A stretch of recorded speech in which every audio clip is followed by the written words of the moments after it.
लहान मुलांना bakery product खूप आवडतात, पण मुलांना बेकरीतील हे डालड्याचे आणि मैद्याचे पदार्थ देण्यापेक्षा अगदी सोप्या पद्धतीत हे गव्हाच्या पिठापासून बनवलेले मस्त खुसखुशीत टेस्टी बिस्किट बनवून पहा.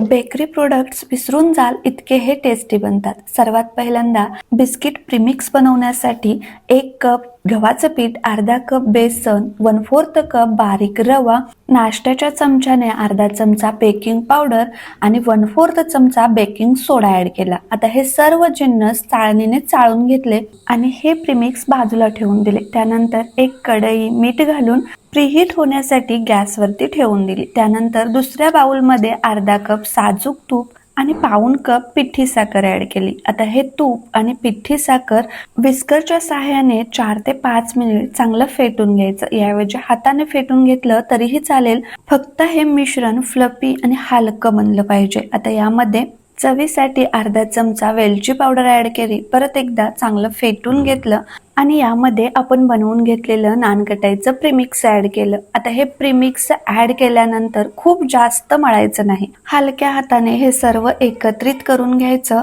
आणि एक सारखा गोळा बनवून घ्यायचा. जर कोरडं वाटत असेल तर वरून 1-2 चमचे तूप ऍड केलं तरीही चालेल. आता या तयार पिठाच्या नानकटाया बनवण्यासाठी एखाद्या चमच्याने पीठ घ्यायचं, याची गोळी बनवून हलक्या हाताने दाबून घ्यायची आणि नानकटाई बेक करण्यासाठी प्लेटवरती तूप लावायचं किंवा बटर पेपर ठेवायचा आणि नानकटाईच्या मध्ये थोडा गॅप सोडायचा, कारण ही नानकटाई बेक झाल्यानंतर खूप छान फुलली जाते.